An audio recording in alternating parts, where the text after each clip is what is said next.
That's a pyramid scheme. No! It's a conical tier multi-flow through medical marketing entity. Absolutely. She's your own customer, Steve. An essential oil party? It's a scam. You give them money and they just take it. All the red flags just look like flags. It'll tip over. We have guests. You were supposed to have cleaned up all these quality products. She needs an oil vention. Stupid cult. They labeled their financial records like dummies. This isn't a scheme. It's a system. Welcome back to another episode of Life After MLM. Today, we're talking about a topic that we've talked about a lot and will continue to talk about a lot, but we're going to another continent, into another country that we haven't really talked about this MLM in this country specifically, and I'm coming for them this year, so we're going to tell this story. I'd like to welcome to the show Darren Mudd. We're going to talk about Amway in the UK. Hi, Darren. How are you doing? I'm fine. I'm no longer in a cult and I'm not in a war zone, so I've got a lot to be thankful for. Yeah, wow. Yes, absolutely. So we're going to start with your Amway journey. You told me a little bit before we hit record, but first introduce yourself and sort of how you got into the Amway business, and then we're going to go from there. Okay, well, my name is Darren Mudd, and if anyone knows American history, they're familiar with that name. That was the name of the doctor, Dr. Samuel Mudd, who helped John Wilkes Booth escape Lincoln's assassination attempt. That's where the phrase, my name is Mudd, comes from. It means I tried to do a good thing, but I kind of fucked up, which is apt when you're in a MLM, supposedly helping people change their lives by sponsoring them, when actually you're not. So my name is Mudd. I was in Amway for 12 to 16 months following university. So I was coming to the end of my graphic design education, no future plans particularly. I guess I needed the structure that was on offer by Amway. Not that I knew it was Amway initially. I mean, who does? It's just an opportunity. And before I knew it, I was doing this business, trying to recruit people, not very successfully, because in my heart of hearts, I never really believed it. But that's how it started. And it ended in 2007, which we'll get to later, of course. Yeah. So you joined Amway fresh off graduating from university. How did that come about? A friend of mine who I lived with, a roommate, a fellow student on my graphic design course, emailed me to say that there was an opportunity about something to do with products and being an entrepreneur. And but I can't remember exactly, but it was, okay, what the hell is this? Okay, well, whatever. And before I knew it, two people were coming to our house to show this business plan. Two people that I'd never met before, but who, by the way, were very nice people. One of them was a retired head teacher and his wife was a mathematics teacher. Very, very nice people. Probably apt that, I was literally still a student. They were teachers. I guess they had, a way with students or young people. I guess that helped them. Very nice people. They showed the plan. I signed up. A couple of other people signed up. Students that I knew, they dropped out shortly after. But it was my housemate, myself, and her cousin and her boyfriend. And that's how it started. And it was this excess energy drink. That was kind of like the focal point of everything. Excess. Could you sell this on the campus? How about this? The clubs, the pubs, the parties. So that was the proposition. Sell this product, get other people to do the same. Seemed pretty good on paper. It's really interesting that the focus was the excess energy drink and like getting it to the young people. I remember back in, you said 2006, right? Jaeger bombs were a really big hot drink at the bars, which is Jaeger in a Red Bull. Energy drinks were showing up on cocktail menus. They were the things that you drank to pregame. They were the things that you drank to not get a hangover later. Yeah. So it's really interesting that their focus is college-age kids who just graduated from university pushing this energy drink to the kids they knew on campus, their friends at parties. And it goes right along with the theme of how explosive energy drinks were at the time. Yeah, I remember. And when you say Jaeger bomb, you don't mean a Dexter Jaeger bomb, do you? Oh my God. Did we just invent a new cocktail? Yeah. It's Jaeger, and it's Amway XS, and it's called a Dexter Jaeger bomb. Oh my God. Wow. But yeah. No relation to Dexter Jaeger, but you have a bit of a relation to Dexter Jaeger as we get into this story. So sure. Yeah. Let's talk about one of the things in Amway that I think is really confusing to most people is what is called an LOA, or a line of affiliation. I think in most other MLMs, it's just called a team, but the LOAs in Amway are like long-standing, like patriarchal, like have been around since the day it started kind of thing. We've heard the name Dexter Jaeger before. It's come up in the Amway Tools Cult episode. We've also heard the name like Bill Britt and all these other people. Those are all the tops of the pyramids within these lines of affiliation. So which line of affiliation were you affiliated with? Okay, so it was I think it was Bill Britt or something, or Britt Worldwide. Britt Worldwide was the tools business, and the line of affiliation, the upline, was Bill O'Brien. I remember my diamond upline saying Bill O'Brien. So obviously it came to the UK in, I don't know, the 80s. I mean, my upline diamond went diamond in, when was it? 1992. He reached silver in 1983. He started in 1982. So I guess someone in the US must have sponsored my diamond upline in the very early 80s. And apparently it goes back to Dexter Jaeger, but I think at this point, what doesn't go back to Dexter Jaeger? I mean, if you trace back the origins, everything is like, he's like the single source of truth. Well, I use the word truth loosely, but like he is the origin, it seems. He was like one of the most successful Amway distributors, and I don't know what he even was, double, diamond, triple, crown. I guess they had to invent names just to keep these people happy, because there was, I guess, the founders, DeVos and Van Andel. I mean, what are they? I mean, but yeah, it was Bill O'Brien from what I remember my upline saying. And I'm a little bit dubious about using my upline's real names as well, because I've been doing some digging, and some of these people are now working JOBs again. And if I say anything libelous, I don't want to upset anybody. So I have a series of pseudonyms set up so I can speak more freely. I don't want anyone coming after you or I. Good. Yeah, we don't want any Amway people coming after us. So what was the name of the team that you were on? It was IBS, International Business Systems. That was the tools business. And they always talked about irritable bowel syndrome as like to crack a joke and get people laughing. I mean, our diamond actually was a pretty funny guy. That's probably why I liked him. He was always telling jokes. And obviously, like a comedian, really, like, tell a joke, everyone relaxes, and then they're kind of open to whatever they suggest. But IBS, International Business Systems, yeah. I have to say, when I saw the plan, I mean, we were told don't change anything. I thought it was terrible the way it was laid out. I was a graphic design student, and I was kind of critical. That looks terrible. That looks bad. I would do that differently. Obviously, you can't. So you had to show this awful plan with IBS emblazoned on it, and this irritable bowel syndrome joke hanging over it all the time. But it's so MLM though, right? It's so MLM. How terrible it is, how amateur it is. Right. To pick an acronym. I mean, they could have called this anything. Yeah, they could have picked anything. They could have called it really anything. It doesn't have to be IBS. It could have been something else. Yeah.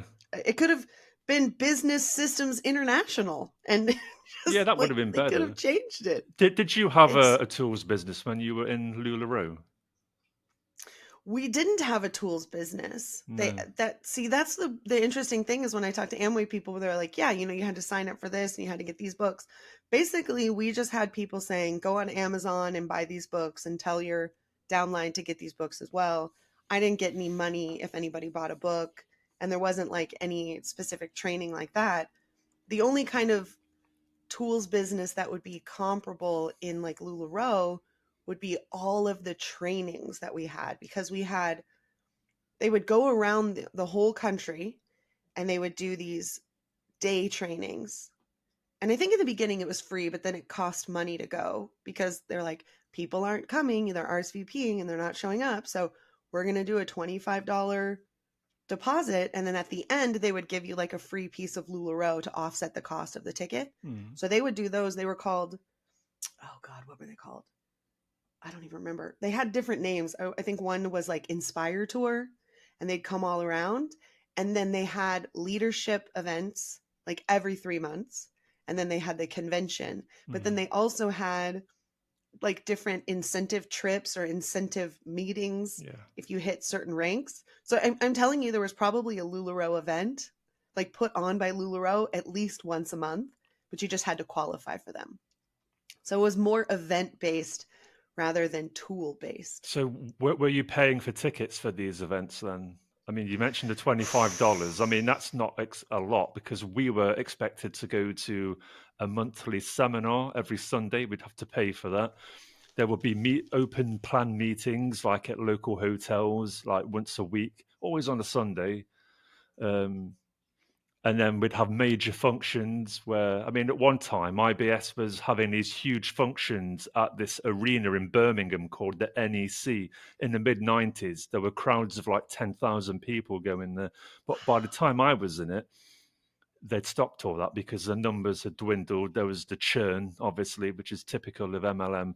They were holding these big events at this arena in Telford, which is in the east, in the Midlands, where I live, close to Wales. And that was like a spectacle. It was huge, you know, like it must have cost a fortune to put that on. So we were obviously paying a lot of money for the books, the CDs, which all marked up, of course, because I'm sure you had somebody on, Steve, I think his name was, talked about the markup on the books, how furious he was when he discovered what was happening. So we're paying all this money. But then I know that in LuLaRoe, you have quite a huge down payment when you join, don't you? Because, I mean, you paid something like $7,000, didn't you? How much was it? Like closer to 9. Yeah. Jesus Christ. Yeah. I mean, but like my whole time, it was closer to like 78,000 in like the year and a half I was in. I think I spent $78,000 on inventory wholesale. Damn. Because when I think of you signing up to LuLaRoe and people signing up beneath you and you earning, that's the more Ponzi.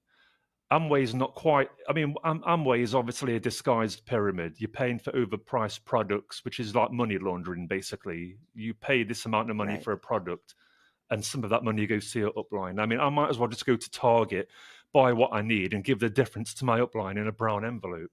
Do you know what I mean? It's fucking money laundering.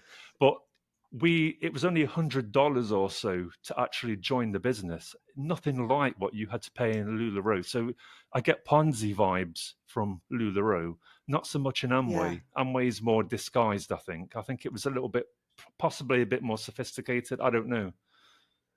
Yeah. It's interesting because, like, I think this is another thing that goes back to when people go, well, my MLM's not like that. Mm-hmm. Like, I was in Amway. We didn't have to spend $7,000 on inventory. My MLM isn't like that. Mine's not a scam. Yours is. And I think, like, you know, these are all just very small differences. Yeah. You know, I didn't have to go to events every single week or every single night or every single month like Amway does. I wasn't required to go hang out at Target and pretend I was meeting people to ask them if they want to meet my mentor, things like that. You know, we were buying clothes and we were going to these events. And I want to say like leadership events, a couple $100 for the ticket, but it's also, then you have to get there and you have to, you know, stay in the hotel everyone's staying at. And there's all these different extra events and they don't pay for all of your food. I want to say convention was maybe $400 or $500 for the ticket. plus all of the expenses. So it's interesting because they're different, but they're still the same. Yeah. And those differences come in where your money goes, right? Like all of my money was still going to LuLaRoe. It was still going up the chain to whoever was putting on these events. But we don't have like that middleman the way that like Amway has that tools scam middleman. Because we didn't have that. Our cult fanaticism was the next unicorn print. You got to get in on this. If you join LuLaRoe, then you get first dibs on all the unicorns. Like that was what got people to join, was the whole like, oh my gosh, I get first dibs and I can do this and it's so fun and I'm helping other moms. But it just, you've seen LuLaRich, so like Yeah. that isn't really what happened, but that was kind of what people were promising. So what were some of the promises when you were first introduced to this that made you go, oh my gosh, this is a really great, you saw the business plan. You're like, this makes sense to me. This is great enough to sign up. What were some of those hooks that got you to sign on the dotted line? Well, I can tell you what it wasn't, first of all. It wasn't being a millionaire or having vast riches or expensive cars, because that stuff has never appealed to me. It was more being able to make an income, however small. I mean, if it was like 500 quid or something like that, $500 a month, that would have been great. That was it, really. I mean, this whole extra, they're always talking about how you trade your time for money and you need to get out of your job just over broke and all that. But that stuff didn't really appeal to me. It was more just kind of like, I just want to make a little bit of money on the side. And I quite like the books and the training, and I like the structure of the thing, kind of like being at university in a way. University was coming to an end, right? So what next? I mean, do I do a postgraduate degree or what? What do I do next? No plans. So it was like the perfect time, I guess, to get recruited. And I had fairly low ambitions. I wasn't that ambitious. A lot of what they showed in the plan often made me cringe. And I'd think, well, okay, well, that's obviously not aimed at me. That part is for somebody else. That slide is for somebody else. Oh, that isn't for me. I'm not religious. They don't need to talk about God doing God's work. That doesn't apply. There's very little that really applied. It was just make a little bit of side money, side hustle. But the more you get into it, the more they kind of try and encourage you to have all these big dreams and manifest and write things down, and where will you be in 3 to 5 years? Write a list. You must write a list. You must manifest. But initially, the hook was kind of, it seemed kind of easy. It was just redirecting my spending. I'm already spending money on stuff. Why not do it through this business and earn bonuses on it? So people get into it for different reasons, don't they? I honestly wasn't one of these greedy people. Well, you were also really young, right? You just graduated university, 21 years old. Yeah. And you're like, now what? And we talked about this before we hit record as well. A lot of times these companies and even like churches and cults will recruit people that are very young, around the age of like 18, 19, 20. So, because you just leave one nest where everything is sort of, this is what we do. This is where you go. Mom and dad take care of you. You go to college. It's still sort of that same where the teachers are like, this is the schedule. This is what you have to do. Input the numbers, get the answer, take the test, get the grade, graduate. And you come out of both of these very rigid systems of just growing up and then being in school. And then the next thing is like, hey, it's another plug and play. You already know how to hit the bell and get the prize. And like you said, you're already spending money on toilet paper and energy drinks. You might as well buy it through Amway. We sell all that too. And not only do you get the product, they claim it's better quality, and you're going to make money off of it. You can create a business. And why not? And I can go further than that. My parents divorced around that time as well. And I think they figured that out. See, the upline who introduced me, I'm not going to use his real name because if I do mention his name, I'll call him Roger. Roger, nice guy. But he found out that my parents had divorced. And I think he was using that subconsciously. I mean, he didn't seem like an openly nefarious guy. I think he wanted to do right by me. I really do think that, even though he was deluded. But he found that out. And they often give you books in MLMs, things like, what was it called? I forgot what it was called. But like in this book that I read, it was about finding someone's hot button. What is it that motivates them? What is it they want? They got us reading How to Win Friends and Influence People, and that teaches how to find out what people want. But it could also be finding out about a person's weakness or a person's pain or something like that. So them knowing that my parents were divorced would undoubtedly, as information, intel, would have traveled up the line. And I know that the diamonds always wanted to take the temperature. Who's doing what? Who's saying what? What's the talk? What, how do people feel? I think my platinum upline would speak directly to the diamond, and sometimes the diamond would say stuff on stage that I'd been talking about with the platinum. So I think that they would zoom in on these things. Like they'd find out what a person's motivation is, but also like what is it that afflicts people, or what's happened? Are they vulnerable? That's a common theme, right, in MLM. I mean, you don't join an MLM, you get recruited, as you know, and it might be Right. because something's going on in your life at that time. So finishing university, facing up to the world of work without a solid plan, and your parents have divorced and you've got to move back to your hometown. I mean, that's a lot that's going on. So if I were to get scammed, then it would be at that point in my life. Yeah, you make an incredible point, because I think one of the most common questions that I get on social media when I tell stories like this is, how could someone fall for this? Like, I would be way more smart than this person. I would never fall for a scam like this. And I always respond with, it has nothing to do with really anything other than vulnerability. Where were you in your life when this, like, very obvious scam to everyone else seemed like a really good idea? And you, being young, leaving university, going, okay, now I'm an adult. Now I'm out in the real world. What's next? Your parents are getting divorced, which is hard enough as it is, being like, oh, everything I know is different now. Mm-hmm. Having to move back home, having to readjust, and then taking advantage of that and saying, hey, I know life can be hard. I know that things don't always happen the way that you want, but we've got this really great opportunity here. You're going to have friends. You're going to have support. You're going to get great products. You're going to be able to share those with other people. You're going to be able to make some money off of that. And you're going to have this really great community. And you're like, oh my God, that's exactly what I need. Yeah. And you fall right into it because you're vulnerable. Mm-hmm. A person who's not vulnerable when hearing that would be like, I don't really need all of those things. Like, I'm good. Thanks, though.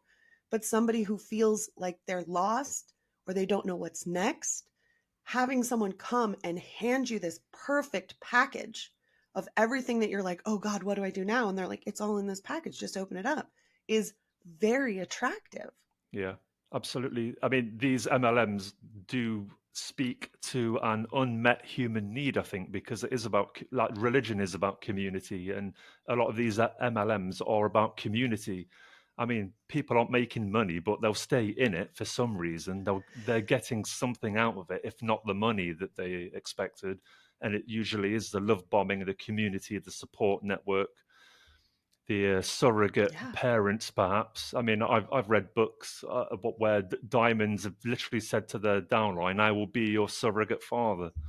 They've literally said that, which is fucked up. But yeah, I remember telling Deanne of LuLaRoe that her support and like love was very motherly to me. I was like, thank you so much. Like, you're really supportive, more supportive than my own mom had been in my life.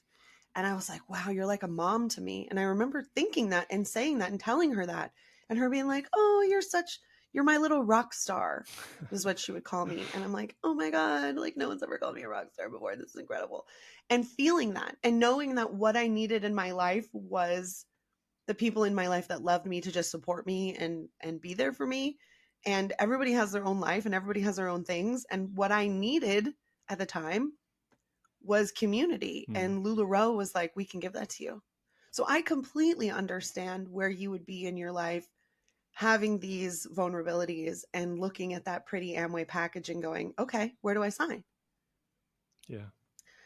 So how did it work out for you? Like, let's talk about the first couple months being in Amway.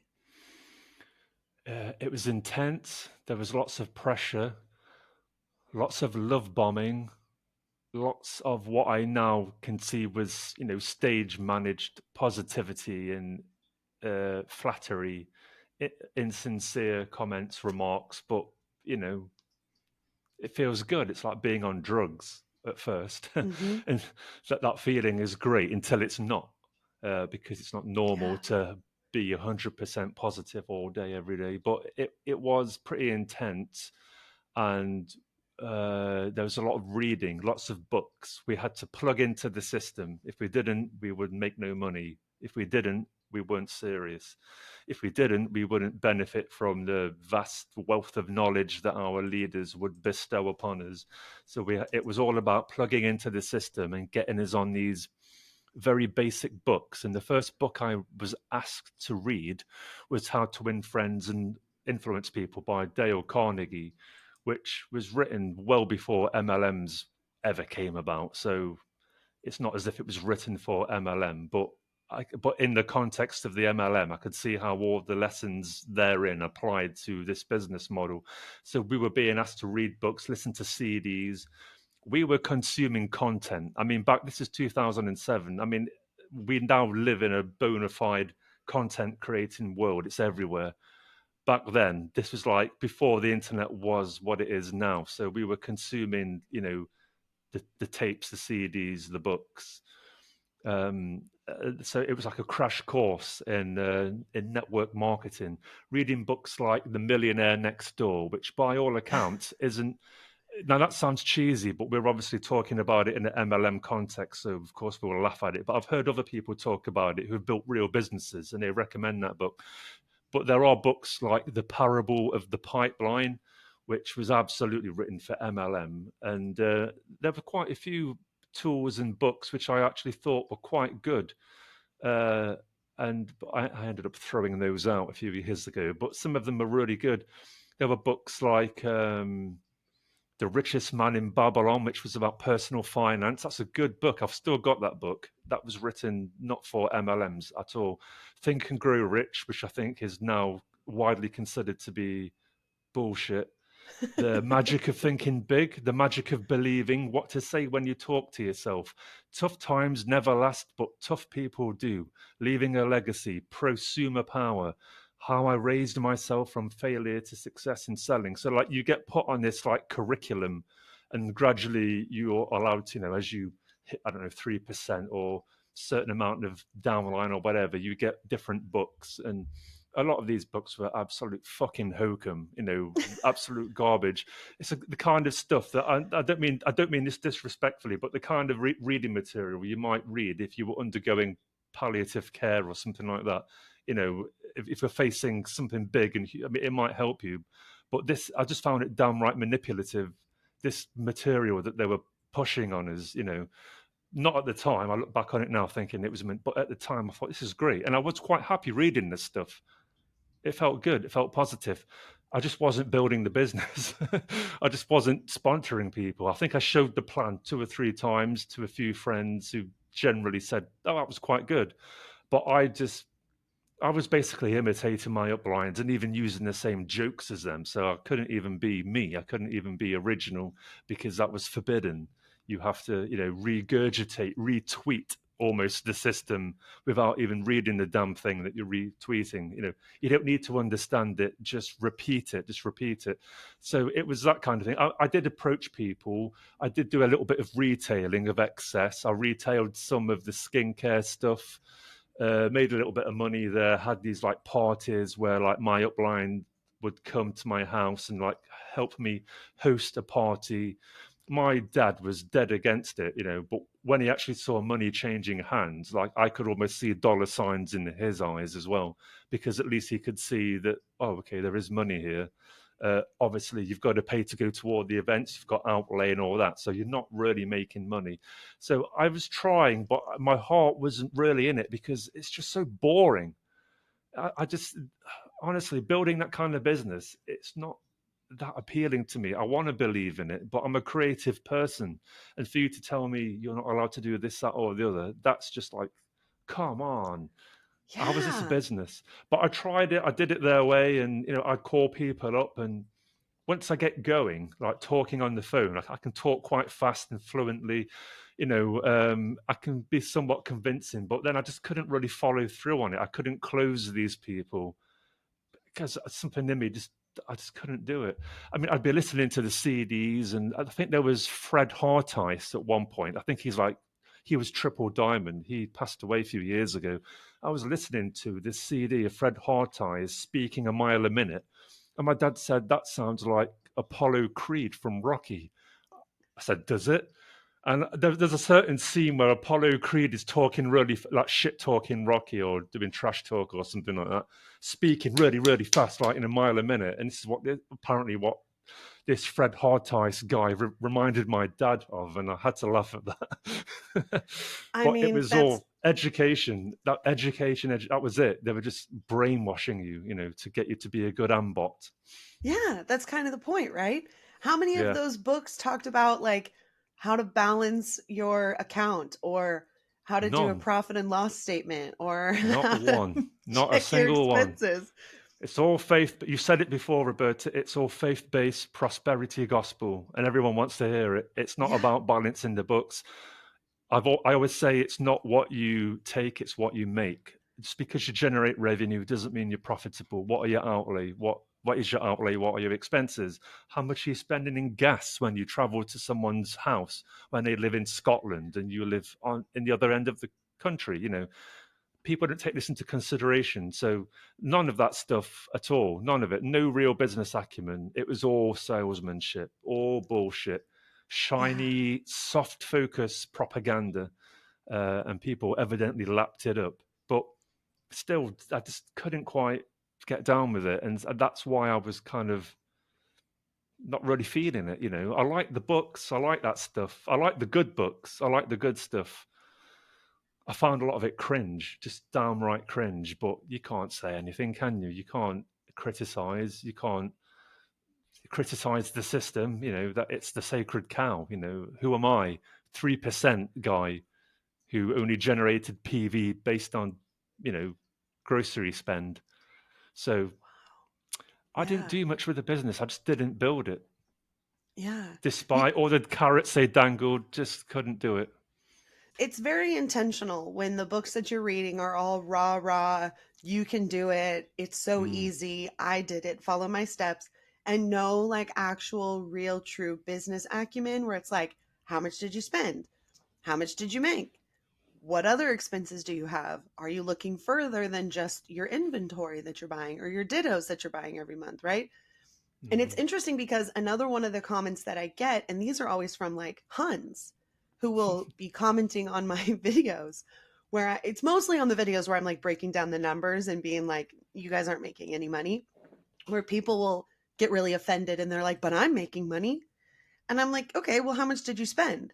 And it's like a deer in headlights. Like, what do you mean? How much did I spend? I'm like, that's part of the equation to making money, the in and the out. How much did you spend? And I remember I had made some sort of comment about an MLM I was covering. I believe it's Transact Card. And I was like, look, I just don't think that like spending nearly $2,000 a year to be able to shop in this like store that I can use my points on is worth it. Like, I just don't think spending $2,000 a year is worth it. And this woman is like, it's only $500 to join. Where are you getting this number? And I was like, okay, let's break it down. It was like $500 to join.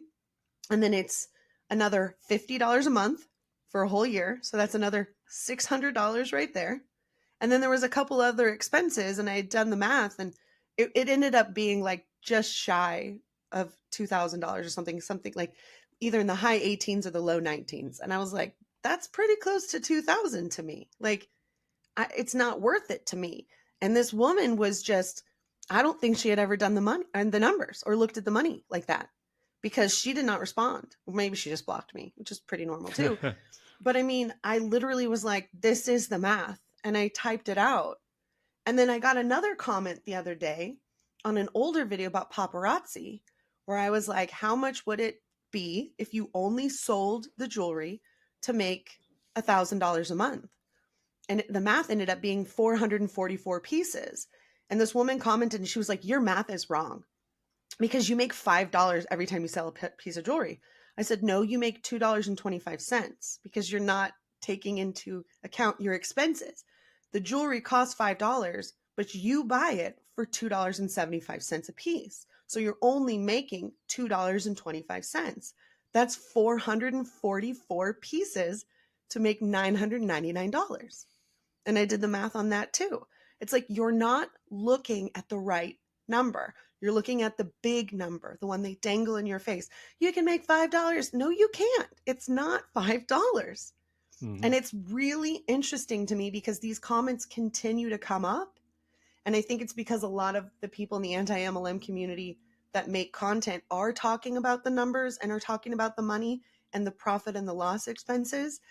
And it's causing the Huns to think. And again, because they're not looking at all the numbers, their equations are wrong. And they're like, no. And I'm like, yes. And then I show them.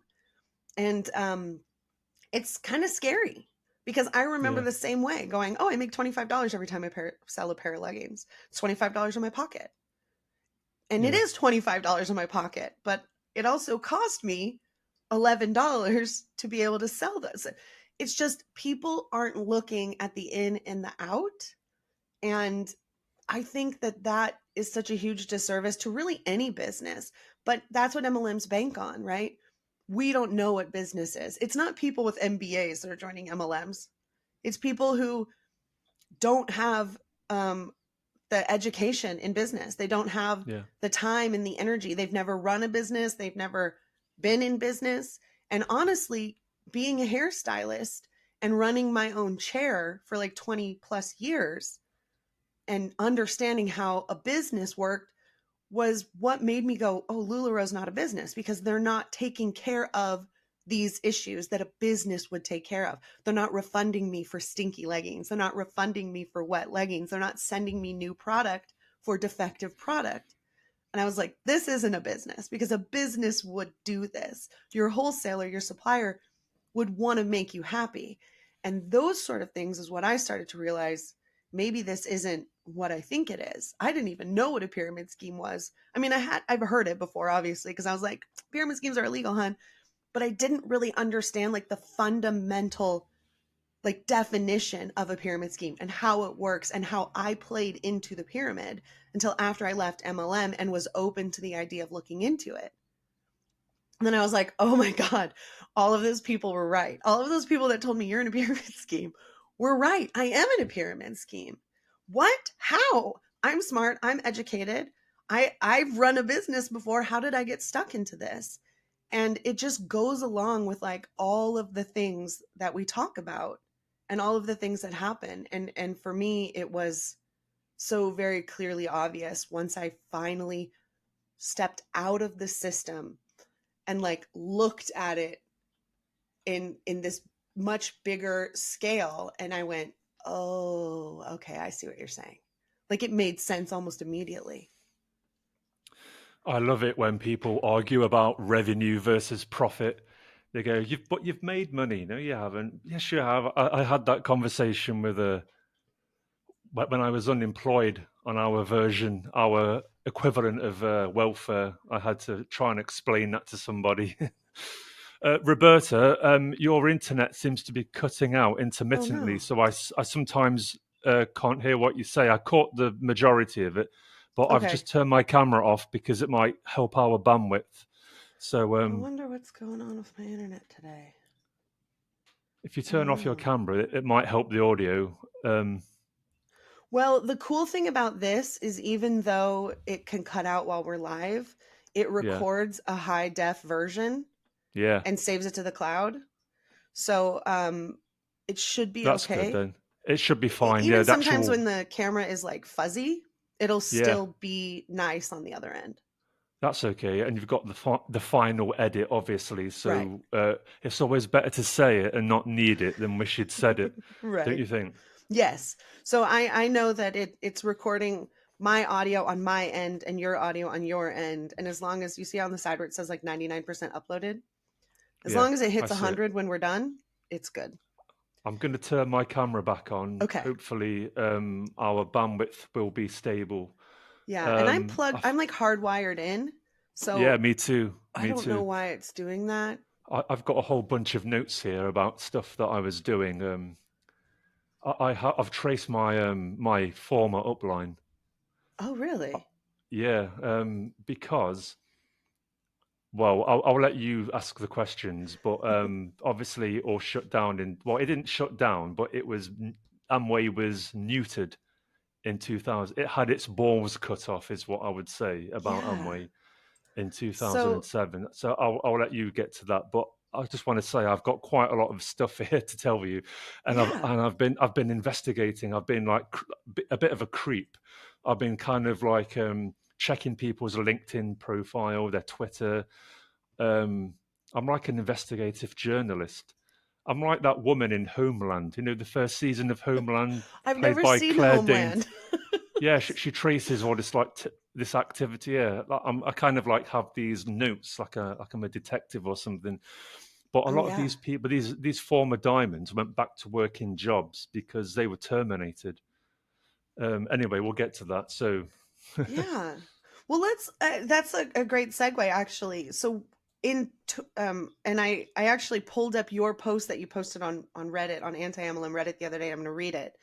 It says, all right. Were you an Amway distributor around the time of the UK's DTI ruling in 2007? In 2007, the UK's Department of Trade and Industry, which is their version of the FTC, right? I think that's right. It might not be. I think we have the Office of Fair Trading, which might be more of an equivalent. But there's so many departments that shut down and then rebrand. The FTC has been like a constant, but in the UK, not so much. Okay. The FTC needs a restructure anyway, but that's another episode for another day. So in 2007, the UK's Department of Trade and Industry, DTI, investigated Amway and its training tool organizations. Some of the diamonds in the International Business Systems, IBS, training organization had their contracts terminated. I had been in Amway around 14 months and was actually relieved when this happened. It was huge. To see this supposed perfect opportunity fall apart and be revealed for what it really was quite incredible. I believe that although the downlines remained intact, the former diamonds were trying to smear Amway in order to get us to join their new MLM opportunities that they showcased at a big meeting and seminar by proposing that we all get registered in the same way under stupid things like Success University to reproduce the same organizations. I've been going over the details recently and have all kinds of recollections from this period. Getting out was such a relief and being able to talk to people without Getting out was such a relief, and being able to talk to people without wanting anything from them was a relief. So there's a couple comments on it of people congratulating you for getting out. Let's talk about this, because this is really interesting and sort of goes into this whole Amway deep dive that we're doing this year. Yeah, well, so Amway was under investigation, I think, around 2006. Something was happening in the background. Not that I ever knew about that, because as a Ambot, I was discouraged from reading anything on the internet. I mean, anyone who's been in Amway would have had that experience. But in 2007-ish, it got to the point where it was obviously a serious situation. And my upline, Platinum, told me that there would be a moratorium on all sponsoring because Amway in the UK was under investigation. And this was a shock to me. I thought, really? Couldn't believe it. I didn't care that much, to be honest. I mean, at this point, I was just looking for a way out. And I knew that leaving is not easy because, like Scientology, they will... Well, I don't think Amway are as bad as Scientology, but they certainly don't make it easy for you to leave. So there was a moratorium, a pause, right? A halt, no more sponsoring. And I thought, well, I don't fucking care because I didn't sponsor anybody except my cousin. So this investigation was going on, and apparently it was because of the behavior of other tools businesses in the country. So it turns out that there were other, what do you call them, lines of affiliation in the UK. So we were in the Bill O'Brien downline. Bill O'Brien was an American guy, and he sponsored somebody in the UK, and that person formed a tools network called IBS, which we've talked about. But there were other networks just like IBS. There was Brit Worldwide, which I think I don't know if that was a UK or USA tools business, and there was Network 21. And we were told that these training organizations were giving Amway a bad name because these other people, these others, which is bizarre. I mean, there's even this level of tribalism within Amway, you know. It was these other Amway businesses and these other tools businesses that were giving everybody a bad name. So there was a moratorium on sponsoring. So we had to basically stop. The meetings stopped. No more plans, no more functions, no more buying tickets to go to this or that, which I was fine with. And my platinum upline would frequently call me to give me an update on what was happening, you know, just to keep me clued in. And he was doing that with all of his downline because he had quite a few people beneath him. So he had to keep all these people abreast of what was going on. And it got to the point where he said to me, Darren, there's a meeting that I really want you to come to. It's going to be at such and such place. I'll pick you up. We'll drive there. It's okay. Just be ready. We're going to go there. It's going to be really, really good. It's going to be really interesting. You're going to really enjoy it. And this was despite the fact that there was a moratorium on sponsorship, right? So I went and we had to pay, obviously. So on the stage, the Diamonds were up on the stage and they said that their contracts have been terminated. And there was like a big intake of breath, you know, from however many people were there. I mean, there was a few thousand people there. What? Yep, their contracts have been terminated. So these Diamonds then proceed to get on the stage on their soapbox and start to decry Amway and say that it's not a very good business model and that they've been caught up in the crossfire because of the wrongdoing of others who are also Amway distributors, and they are running a tools business and they're doing it all wrong. And now the DTI, the Department of Trade and Industry, have come down on us and we've suffered. Our contracts have been, not your contracts. I was still an IBO. Derek was still an IBO. All these people that I knew were still IBOs, but they weren't. So basically they were saying, right, we're done with Amway. Amway wasn't that good. Amway wasn't that great. I mean, it was great while it lasted, but we got to move on because in business you have a vehicle, and a vehicle is what gets you to the destination called success. This guy, this Diamond, oh God, he used to tell worse jokes. I'm going to call him Drew Bailey. That's not his real name. So don't go looking for this guy, but I'll just call him Drew Bailey and his wife Daisy. This is a thinly veiled pseudonym.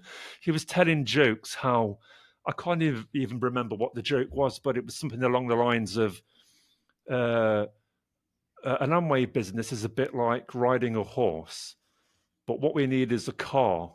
And we've just discovered that they've increased the price of hay. And everybody laughed and applauded. On cue, Ambot applause, everyone applauding. I thought, what the fuck is this guy talking about? So they were trying to basically sell us on something different, a replacement to Amway. So now they were basically saying, we have some better opportunities for you and you can register beneath us in the exact same organization that we have now. So we will be your upline. All you need to do is re-register under these new businesses. Boy, do we have some businesses for you. And then they'd sort of introduce these people to come on the stage and talk about there was something called UV which is the letter U, the letter V, and then the word me, which was some kind of online gaming, which was MLM. Then there was Success University, which sounded very much like Trump University, although it wasn't property. That was at MLM. There were 4 or 5 opportunities which were MLMs designed basically to replace Amway. And that's what they wanted us to do. And I thought, I'm not having any of this. And my upline, loyal as ever, turned to me and he says, wow, how cool is that? Pretty good, eh? And I thought, no. And I didn't say that. At this point, I just wanted to go home. And the person who had brought me to that event, I think I got a lift home with somebody else. I got driven home by my platinum upline's downline, who is a doctor, by the way, at my local city hospital, which is weird. He drove me home. And so there was me and some others sitting in this car. I think this woman's name was Sandra. She was like, she'd recently registered in Amway and she was furious. She was absolutely having none of it. And she said, what the hell was that? They want us to sign up to we just signed up to Amway and now you're telling us we can't do it. What is all this?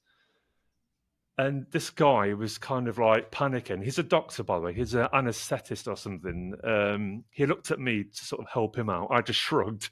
He looked back at her and he said, well, but it's a great opportunity. And, you know, if you don't understand what's going on, it's fine because you don't need to understand this business. You can still be a success. And she went, of course you need to understand it.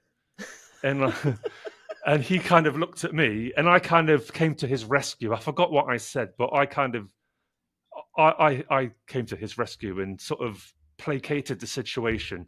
He looked at me as if to say, oh, thank you so much. At that point, I thought, this is the last time I will ever engage with any of these people. So we drove home, chit-chatting, blah, blah, blah. Well, that sounds good. That sounds great. Yeah, that was quite interesting what that guy said. He dropped me off. That was it. Never spoke to any of them ever again. They called me on the phone. I ignored their calls. They got the message. I was done. I was out. And boy, was I glad to be properly out because I knew that there was nothing to go back to. It was done. Wow. I mean, how could I possibly continue? I mean, shortly thereafter, IBOs became known as ABOs. So it's not independent business owner, it's Amway business owner. So the DTI made this ruling basically and said, you've got to make these changes. You've got to be more upfront. You've got to be more transparent. So there was a ruling, I believe, in 2008. I don't have all the details, so somebody can pick me up on anything that I get wrong here. But there was, what was his name? Mr. Justice Norris, a UK High Court judge, handed down a ruling. So it was the Secretary of State for Business, Enterprise and Regulatory Reform versus Amway. So I think the DTI became Business, Enterprise and Regulatory. So the DTI changed. It became a different department, and then it became another department after that. So it changed a few times. I guess the people working within it changed. I don't think there was much of an appetite to do anything about Amway. They got a slap on the wrist. And Mr. Justice Norris said in his ruling, I shall not order Amway to compulsorily be wound up, but will dismiss the petition if Amway will give the voluntary undertakings handed up. Jesus Christ, this is some legalese. I think the gist of it was, stop misleading people, stop being so bombastic in your financial promises and potential earnings. Just dial it down. You know, that was basically the ruling. So nothing really happened with Amway. I think they planned to move into other countries. I think they might not have done that. But either way, I didn't care and I stopped paying attention and I was kind of glad just to be out of it. But clearly, a lot of people were annoyed, very annoyed, because they had spent, I don't know how many years of their life and how much money doing this, but you know, they were seriously pissed off. And I was looking online, Googling it, Amway, 2007, IBS, DTI, keywords like that, reading forums and getting people's individual takes on it. And, it became clear at this point that basically it was all about the tools business. These upline diamonds were making serious money out of the tools business. I mean, millions, because you don't make a lot of money from Amway, even as a diamond. You only make money based on the group volume that is generated. I remember at one conference, one of the diamonds was saying something like, if you sponsor people and they never spend anything, they're not generating PV. Therefore, they're not generating group volume. Therefore, you're not getting your bonuses. So don't bother with these time wasters. If they're not buying anything, they're not buying it, which is all good. But as we know, Amway is about getting people in the business and plugging them into the system so they spend money on tools and CDs and books and seminars. So when this became apparent, people were seriously angry. I didn't care that much. I know it sounds a bit harsh to say. I wasn't invested in it quite as much as these other people were. But my God, reading about some of the stuff that happened, I read about a guy who committed suicide. His marriage broke down, killed himself because he was in serious debt. It drove him and his wife apart. And did these diamonds care about that? Nope. No, not bothered. And guess what they're doing now? Shall I tell you? No. Oh no, what's going on now? Well, I'm going to use pseudonyms here because if I use their real names and this appears in a transcript, I don't want somebody with a lot of money threatening me. That's happened enough in the past when I've exposed scams. So I don't really want to go up against Amway and any former Ambots who don't want me tarnishing their name. I'm going to call them Johnny and Mary Sewell, right? Not their real name, but they were like the top diamond in our line of affiliation, right? So that's my top diamond upline. He sponsored Drew and Daisy Bailey. They were diamonds, and there were some other diamonds called Pete and Gemma Galloway. So they were all diamond. Now, they often used to brag that they were unemployable, that they wouldn't ever have to work another job, just over broke job ever again. It's financial freedom. It's the freedom to do whatever the hell you want, blah, blah, blah. Okay, we get it. Thanks, Johnny and Mary. Well, they divorced, I think. They also published their version of events on their website, which I have a version of because I managed to get it up online in archive.org. So I could actually see what they were writing on their website in 2007. They went on, as far as I know, to promote other pyramid schemes. But more recently, I found out that Johnny Sewell is working a job again. He's working in a firm of accountants in Manchester, England, right? This former diamond, unemployable, is now working a job in an accountant. And given his penchant for, I'd say being disingenuous about how he makes his money, I don't think I want a guy like that working in an accountant, because it makes me wonder if he's laundering money or involved in criminality. Because I'll just say this, and you can disagree with me, listeners, if you like. When I think of accounting, I think about it as the story of money, not the reality of money. When you say you are a bookkeeper, you record raw data, money in, money out. Accounting is a practice and an art where you can tell whatever story you want, and this is often where you get money laundering, right? So again, I'm using pseudonyms. I didn't name anybody. So if anyone wants to come after me, then, do your best. But he's working a job. Now, the other guy, Drew Bailey, I don't know if he is still married to Daisy or not, but I did a search for him. I found him on Twitter. He's basically doing the same thing. Not Amway, but he's involved in MLM, or as he calls it, network marketing, right? Right. He's, my God, Same his thing. Twitter timeline, same thing. Platitudes. You can do it. Believe in yourself. Ignore the haters. one day you'll be free. All these kind of like pithy quotes, which are poetic and quite nice in the heat of the moment, but ultimately amount to flim flam. He's still doing that. And his mobile phone number is up there. And I've been tempted, listeners. I haven't done it yet. If I do, I'll get a fake number. I don't want him tracing my number back to me and harassing me, because it's not difficult to find out who I am based on my phone number. So I could call him up, I could troll him, I could record the conversation. I could go, hey, Drew, how you doing? I want to make some money. I hear you're the guy to come to. How's Amway treating you? Still scamming people? That's what I want to do. That's my plan. And as for the others, Pete and Gemma Galloway, now they chose not to participate in the machinations of Johnny and Drew and their wives. They didn't want to be involved with UV Me and Success University. They did something entirely different. I found out, I think this is the same Gemma Galloway. I looked her up on LinkedIn, and I'm positive it's her. She's working in recruitment. And I looked at her job history, and it's all recruitment. And if you go back to the period around 2007, she was doing executive recruitment. So I think what she's saying basically is I was in MLM, but I'm not going to say that on my LinkedIn job history, because MLM is recruitment. It is recruitment.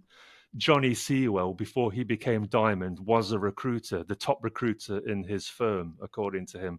So Gemma Galloway was a former Diamond, now doing recruitment and business coaching as well. And her phone number is on there. No, I'm not going to go harassing her, because I never really took issue with her. But this Drew Bailey guy, real piece of work. I met him once. I had to shake his hand and make small talk with him, and I didn't like him. He was draped in jewelry. He was like Mr. T, from the A-Team. Yes. Just covered in, they love their jewelry. This guy, real piece of work, I thought. Just something about him that I did not like. Just smug, full of himself. He's the kind of person who would never learn his lesson. I don't know if Johnny Sewell learned his lesson and moved on, but Drew Bailey certainly did not. I hope Gemma Galloway did. And there were other diamonds as well around the country that I never knew, completely different, Amway business to us. And I'm sure they had to go get jobs again. And funnily enough, when I was looking at Johnny Sewell's LinkedIn profile, and he has 3 LinkedIn profiles. I don't know why he needs 3, but he does. Whilst I was looking at his LinkedIn profile, it said people who looked at Johnny also viewed, and then it showed me a bunch of people that I remember from Amway, people who were Emerald. And I can see that they've got jobs. They're working just normal jobs, quite senior positions, but they're just back at the JOB, just over broke, as they would put it, Right. So I have this all mapped out in this Word document that I'm looking at right now. I know you can't see it, listeners, but if anyone was ever interested, I might share it with them. And I've got the names of people who sponsored me. Roger and Sarah Payne, they were the 2 teachers who sponsored me. Very nice people. However, I looked up Roger on Facebook. I think him and Sarah are divorced. I looked at some of the comments on some of his statuses, and it's the exact same people who I remember from Amway. So they're still in the same circles, the same people. There's a guy called Anand Basu, not his real name, pseudonym to protect him. Anand Basu, he commented on Roger's Facebook status. And Anand Basu is the doctor. This is the guy who took me home from that final meeting. This is the guy who I had to rescue because somebody in the back seat was shouting at him because they were pissed off. And he was the subject, in fact, of the DTI investigation, where he had claimed that he was making serious money. I can actually give you the exact quote if I can find it. I have it here. He's an actually. anesthesiologist, right? Yeah. He's in that. That's one of the highest paid medical doctor professions. If you look up, because people always say MLM is number 3 according to Forbes of the best way to make money this year, and I immediately go to the internet and go top earning jobs in 2024. Yeah. An doctor. anesthesiologist is always on every yeah. single top earning list. So the fact that he's in an MLM, like trying to build this residual income, probably for retirement, to have this mailbox money coming in. But like an anesthesiologist should know better than to join Amway. Yeah, that's what I thought as well. And it's weird. I'll tell you something else about him later. But so he was a subject of the DTI investigation. And I've got a quote here. Another testimonial is from Dr. Arnon Basu, not his real name, which after referring to his appointment as a consultant, quote unquote, which I read as being a hospital consultant, explains that under the guidance of his upline sponsors, quote, there had been many intangible benefits while my income continues to climb to replace my full professional salary. Now, it goes on to reveal that he made very little money. In fact, the most he ever made was about £500 ever. So why is he telling people that the income continues? No, I think he's worded it very carefully there, don't you think? Yeah. He hasn't told a direct lie. He hasn't said, hey, I'm rich, I don't need to work anymore. He's saying, my income continues to climb to replace my full protection. No, it didn't. Obviously, it did nothing of the sort. But I always thought this guy was a little bit slippery. He was very careful with his words, very articulate, more so than I ever would be. He would word things in such a way that if you had him in the witness box or the witness stand or whatever, it'd be very hard to pin him down on anything. He was like one of these like villains from 1980s movies where he's the one that did it, but he's so clever that you can't prove it. Right? Really covering his tracks and now I'll using tell you protective language and things like that to not implicate himself. He works at the local city hospital, right? I went for an operation in 2019 for a septorhinoplasty. Quick story, my nose was broken many years ago, didn't set properly. So I had to go into the hospital, have it broke, reset. I had to go under general anesthetic. No, I didn't see him, but I felt uncomfortable knowing that he worked there. Not that he would do anything wrong. Obviously, he's not going to do anything unprofessional, but just the thought of him seeing my notes and going, Darren Mudd? I remember that name. Oh, it's him. I imagine that like he might have like some flashback about me. I'm sure, he'd do his job professionally and normally as any doctor would, but it just made me uncomfortable knowing that a guy who is in a position of responsibility and trust was also floundering in front of me while a woman in the back seat shouted at him because Amway was collapsing around us. I somehow thought, I hope this guy's good at his job. I hope he's present. I hope he doesn't make any mistakes. And, I'm sure, maybe he wasn't working that day. I don't know, but I don't like the idea of doctors being in MLM or police officers or anyone for that matter like that, Yeah, because it's really strange when people that have you professional degrees do this stuff. You want people to exercise good judgment, but obviously it just proves that anybody can be hoodwinked into the. I mean, we've discussed this already. Anybody can be hoodwinked. I mean, it doesn't mean they're a bad person or they're stupid, but I'm not sure if Arnon Basu ever learned his lesson. I don't know. I somehow think that he didn't. I don't know. I think he got involved in other bullshit and he's continuing to do it.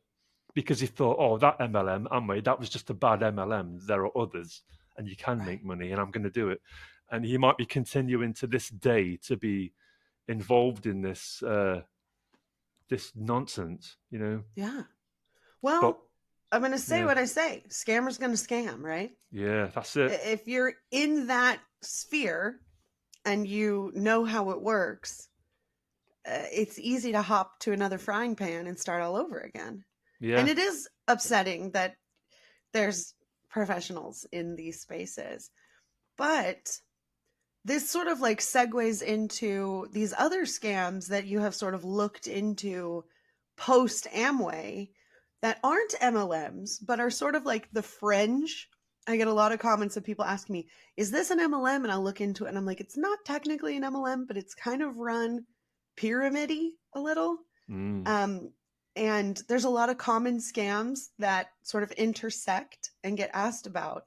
And one of those things that I haven't talked about yet, but you actually have done a lot of research into, is cryptocurrency. Yeah, cryptocurrency. I should just say I'm not a crypto expert by any means. So, but it's more the scam component, the deceptive side of it, which has a lot in common with MLM because it's psychology. It's the fear of missing out, and although crypto may not always be MLM, there's so much overlap. It's very seedy, and during the pandemic, a scam became a particular scam known as the pig butchering scam became prevalent in the West. It came out of China and spread across the world through instant messaging and dating apps and stuff like that, where people would be making these big money propositions, investing into crypto, because my uncle works in a trading firm and he has hot tips on the next big thing and we can get in and make money and shall we do that and blah blah blah. I scam baited a lot of these people and made YouTube videos about it just because I could, and there was nothing better to do in lockdown other than try and make homemade ginger beer and read Merchants of Deception. So I was Yeah, absolutely. that's a long book and worth a read. Scam baiting crypto scammers, and my God, I mean, I went quite deep into this world and spent a long time getting to know people, earning their trust, making them believe that I was going to really invest with them. I captured it all on video. I made videos. I got voice actors to play the different parts. It was like a documentary, quite a deep dive, quite long actually. And it's just, God, I've seen lives absolutely ruined by this stuff. I mean, the amount of emails I get where people tell me that they've just lost $300,000 to a girl from Hong Kong who they'd never met. I mean, sometimes, like people have these voice calls with these girls, if they are girls. They're usually East Asian women. I don't know why they always use avatars of East Asian ladies, but they do. A lot of thirsty guys out there, I guess. So people are losing these incredible amounts of money and it's ruining their life. And they're telling me that they're suicidal, they want to kill themselves. And it gets to the point where, I mean, you probably get a lot of emails from, MLM ex-members, and sometimes that stuff gets pretty dark, doesn't it? Would you say? Yeah. And it can have an impact on you. It can affect you, and you kind of like someone else's emotional pain can become yours as well. And like you want to be careful there. So scam baiting is all fun in games until it's not, because it's kind of funny to scam bait people, but then you realize that, oh, somebody jumped off the bridge last week. It was reported, someone in Malaysia handed over $1 million to some crypto scammer, and then they jumped in this river and they were never seen again. It's sad, heartbreaking stuff. And there is overlap with MLM. There really is. I think the same kinds of people who get hooked into MLM will get hooked into these crypto scams, because these crypto scammers spend a lot of time getting to know you and finding out stuff about you that they can use against you. As it was described to me in the early days of Amway, when I was reading those books, finding out a person's hot button, which is, what motivates them or what bothers them, what's their weakness. You might confide in this total stranger who messages you on WhatsApp, or somebody that you match with on Tinder, and you might end up telling them about how you've got to pay the hospital bills for your grandmother or whatever. And they'll use that against you, because these people are usually a team of people. You're probably talking to a team of 10 to 15 people, and they will get together in their little boardroom and discuss how best to scam you. It is a full-time operation. We're talking full-time businesses. These people have salaried jobs. In some cases, they're kept prisoner. They're made to do this stuff. There's human trafficking. There is a well-known compound in Cambodia. Nobody can seem to do anything about it because it's out of our jurisdiction as Westerners. I mean, the American authorities can't go in there and ordered the Cambodian government to turn over documents and turn over these people that are operating this compound in which people are literally held prisoner. If you search for the BBC documentary, The Pig Butchering Scam, you can find out all about that. In fact, that's a very good documentary because it's actually done in a very similar aesthetic to Squid Game. There's something Squid Gamey about it. People are held. People often go to this. So, like, they could be Chinese, Malaysians, Hong Kongers, or some other Chinese diaspora. They will answer a job ad, right, where they have been promised, earnings up to however much you want to earn, blah, blah, blah. It's in Malaysia, it's in this country, it's in Cambodia. Oh, okay, so they go to Cambodia, they go to this, what is ostensibly a call center, and then they realize that it's not that, and they end up literally imprisoned. They are beaten, raped, and murdered. And they are made to scam all day long. So when you get that WhatsApp message come through on your phone and it says, "Hi, is that David? This is Lydia. I'm so sorry. It's about the house. I'll drop off the key with the neighbor." You go, "Huh? Sorry, you have the wrong number." And then she'll say, "Oh, sorry, I meant to contact so-and-so about the sale of the house. I'm so sorry to have bothered you." And then it's supposed to kind of turn into a chance meeting online, digitally, over WhatsApp.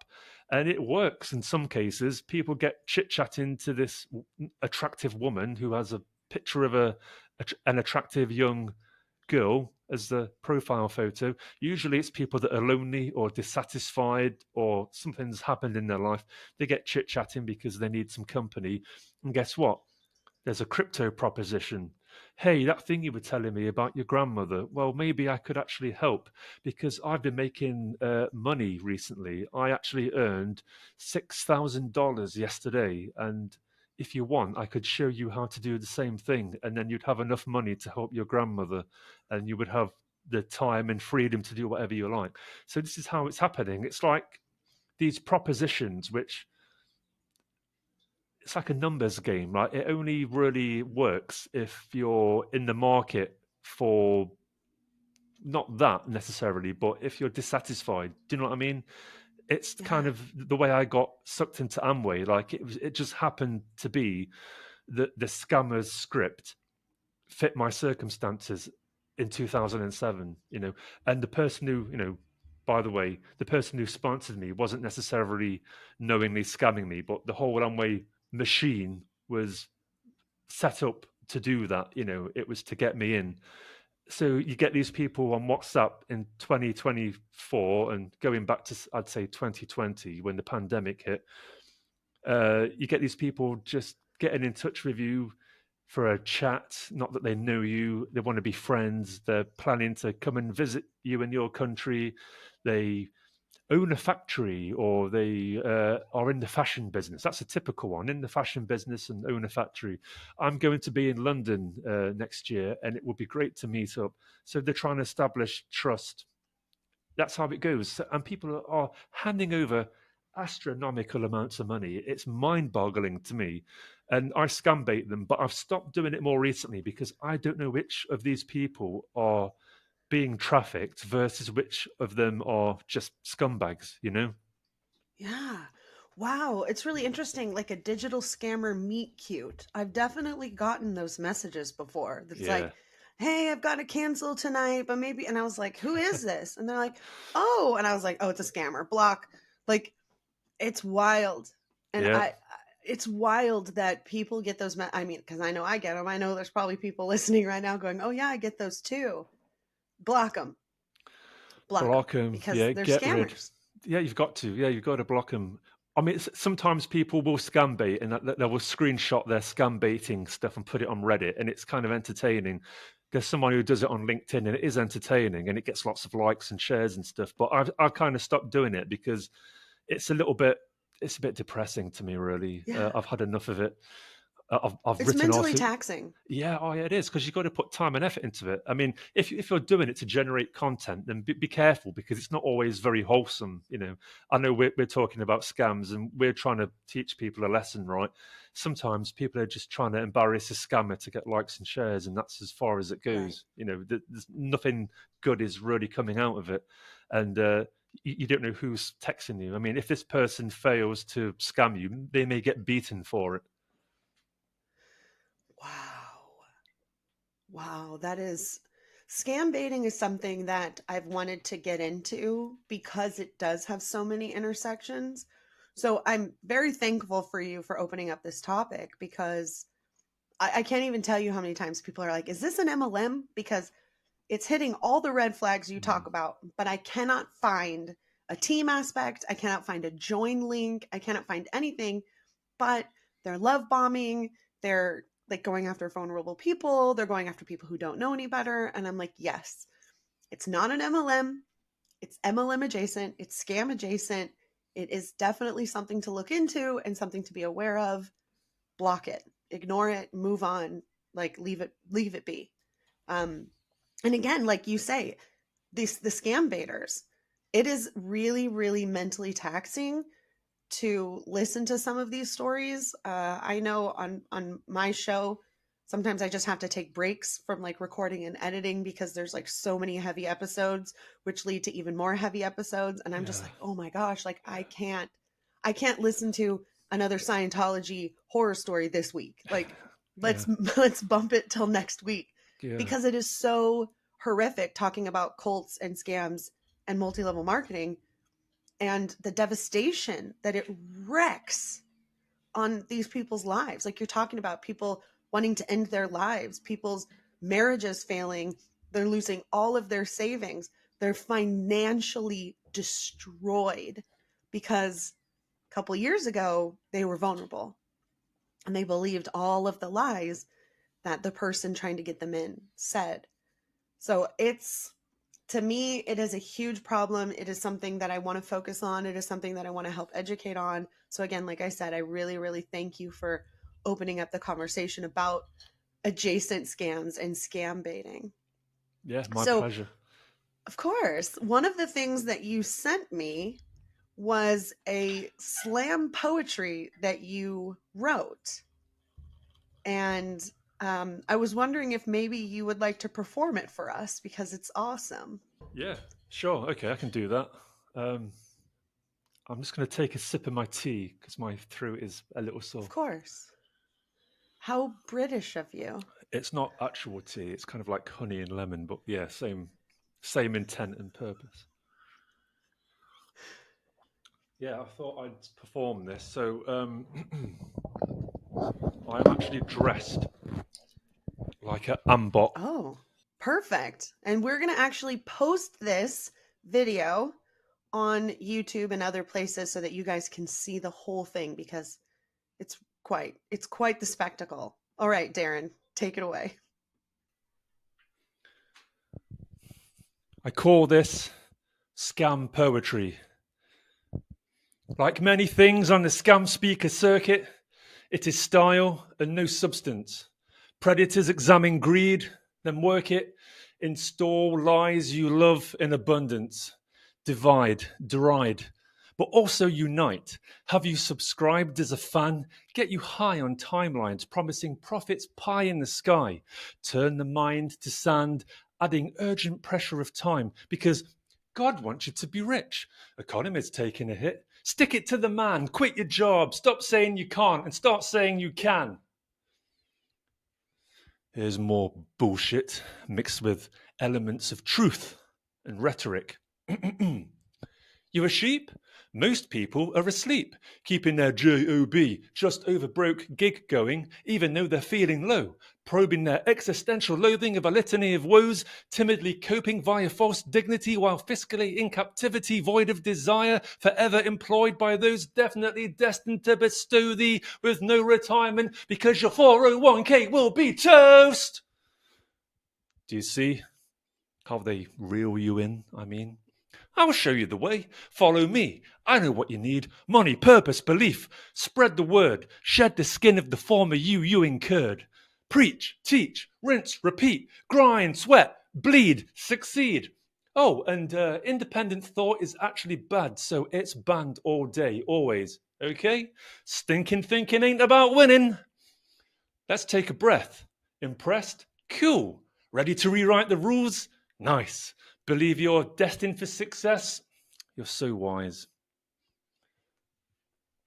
By the way, saying yes, yes, yes, raising your hand, participating, manifesting, and even praying increases susceptibility to those with low integrity. Every sneaky psychological trick, script, tactic, or opinion presented as fact will finally fit your narrative. Barely time to think when they speak so quick. Oh, and forget about the terrible debt from joining so-called crazy schemes and courses, because positivity supports us with status endorsements, actualization through the laws of attracting forces, better relationships, longer marriages, and fewer well, never mind. The brain might not be there yet, but with all objections met, killed dead, the heart is thumping, pumping, excited, and way ahead. Scam stage guru wisdom has been imparted. So you drop your guard and then place bets to get started on MLM, Ponzi, pyramid, property, whatever. Race into the back of the room, groomed for several grand, like a dog on command, filled up and overflowing with so-called truth. The best investment and the future nest egg starts with yourself. We take cash, credit card, but no checks. So, who's next?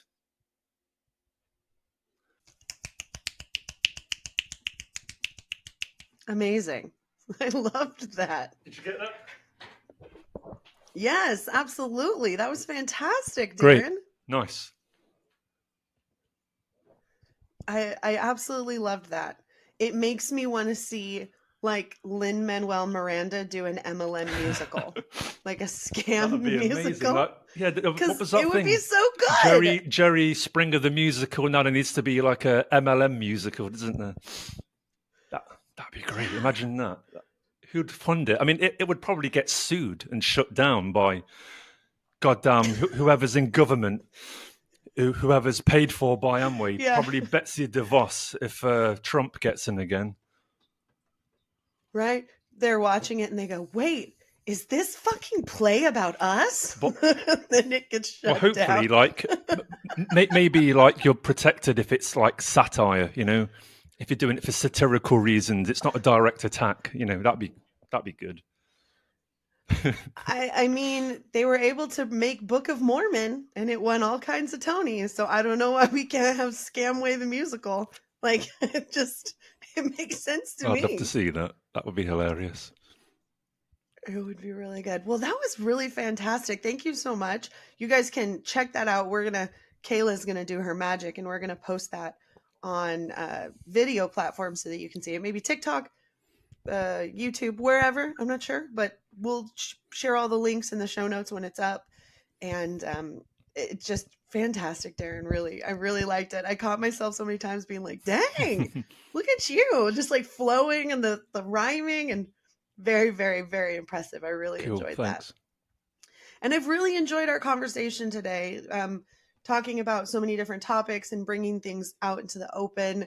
These are absolutely things that we are going to continue talking about this year. It's all about educating about MLMs and scams and helping people see it. Because like I said, people reach out and go, is this an MLM? I want them to be able to look at it and go, oh no, it's kind of MLM adjacent, but this is why it's a scam. And this is why I see these red flags. Red flag education is the theme for 2024. So thank you for being a part of it.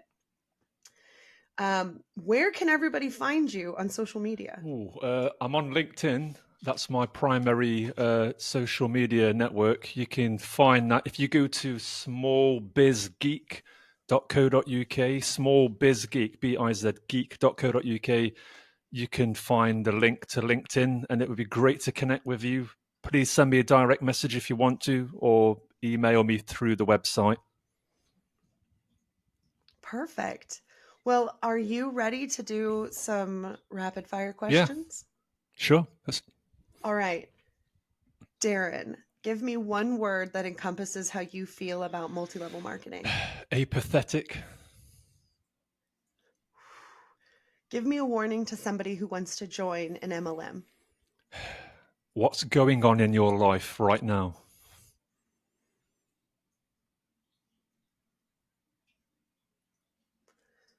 Give me the worst MLM in your opinion. Say that again, Roberta. What is the worst MLM in your opinion? Does Scientology count? Kind of. Scientology. We did kind of prove that they do sort of have an MLM arm. So yeah, you can say Scientology. I'd say that, I think either that or Amway. What was the hardest lesson that you learned during your time in Amway? Ooh, that's a good question. Broke shouts, wealth whispers, but all talk is cheap. And give me a positive takeaway from your time in Amway. It made me want to figure out how to actually make money the right way.